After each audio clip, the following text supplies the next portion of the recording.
Vous vous occupez depuis un certain temps de la création de contenu de votre entreprise ainsi que de tout ce qui touche au marketing.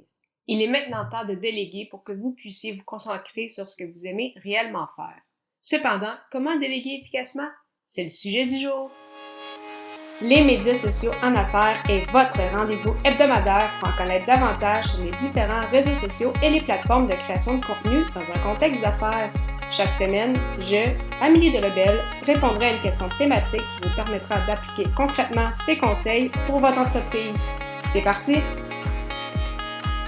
Bonjour et bienvenue sur les médias sociaux en affaires, épisode 91. Et aujourd'hui, je réponds à la question « Comment déléguer efficacement son marketing? » Tout d'abord, c'est très important d'avoir une bonne structure. Pourquoi est-ce que c'est important d'avoir une bonne structure? Pour savoir en fait comment la personne ressource va être en mesure de communiquer avec vous, faire des suivis, savoir où chercher l'information, si elle doit déposer des fichiers ou autres, à quel endroit elle peut les déposer. Donc, c'est vraiment important qu'elle connaisse bien en fait votre écosystème, qu'elle connaisse quels sont les outils que vous utilisez, si elle doit avoir en fait avoir accès à des accès quelconques, qu'elle puisse y avoir accès. Donc, c'est vraiment important, c'est ça, d'être bien structuré, de se rappeler, en fait, quelles sont les étapes que vous faites vous-même lorsque vous créez votre contenu ou lorsque vous faites toute autre tâche reliée au marketing, que vous écrivez, en fait, ces tâches-là pour ensuite être en mesure de bien déléguer et en écrivant étape par étape, savoir qu'est-ce qu'il faut faire. Ainsi, vous allez savoir quels sont, en fait, les accès que vous devez donner à votre nouvelle personne ressource. Que ce soit par exemple via Asana, est-ce que vous utilisez Slack, est-ce que vous utilisez Messenger ou les courriels pour communiquer entre vous. Donc vraiment s'assurer tout d'abord de mettre tout ça au clair. De mon côté personnel, ça va vraiment varier selon les clients. Mais justement, les outils qui reviennent les plus souvent sont en effet les fameux Asana et Slack de ce monde. Et pour ce qui est des méthodes de communication, effectivement, Slack fait très bien le travail. Sinon, Messenger, si vous êtes ami avec la personne, ça peut très bien aller aussi. Deuxièmement, c'est important d'avoir des objectifs et les résultats souhaités qui sont clairement définis. Donc, pas avoir de zone grise. Qu'en fait, que toutes les personnes impliquées, tous les parties impliquées savent ce qu'ils ont à faire, puis quels sont les résultats souhaités.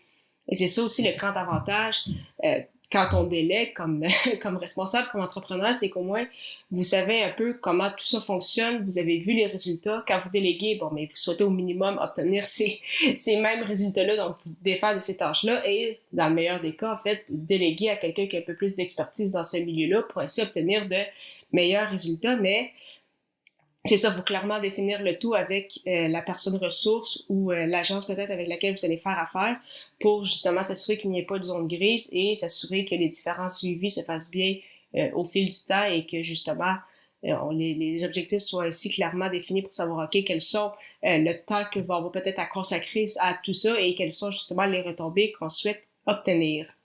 Et tout ça, en fait, va découler du fait c'est important d'avoir confiance en votre personne ressource et comprendre, c'est ça, les différents enjeux. Donc, comme je le mentionnais un peu plus tôt, quand vous déléguez, c'est ça, il faut avoir connu un peu au minimum l'environnement dans ce que vous travaillez ou ce que vous souhaitez déléguer. Donc, si jamais c'est quelque chose de nouveau, peut-être vous informer un peu, voir comment ça fonctionne dans le milieu. Parce que si, par exemple, vous n'êtes jamais occupé de votre page Facebook et vous dites « OK, je vais déléguer ça » et en déléguant le tout, vous pensez qu'en l'espace d'un mois, vous allez passer de 100 abonnés à 2000, puis vous allez avoir, je sais pas moi, une vente par jour, vous allez être capable d'acquérir des clients via la publicité Facebook pour même pas 50 cents.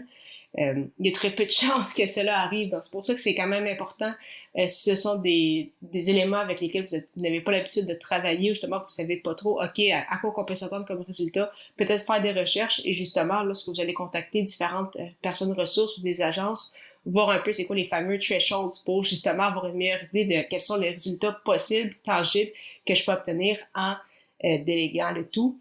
Et c'est justement, donc, savoir justement quels sont réellement les résultats que vous pouvez obtenir sans avoir de fausses attentes. Donc, comment déléguer efficacement son marketing?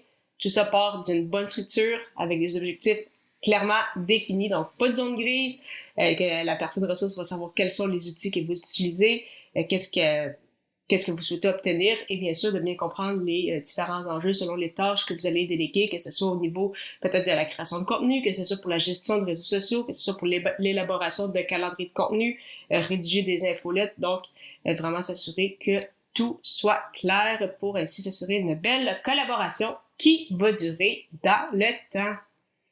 Vous souhaitez en apprendre davantage justement sur les réseaux sociaux, la création de contenu et la délégation, simplement prendre rendez-vous avec moi pour une consultation d'une 15aine de minutes au ameliedelabel.com/consultation. La semaine prochaine, le sujet de l'épisode sera comment générer des retombées avec sa création de contenu. À très bientôt!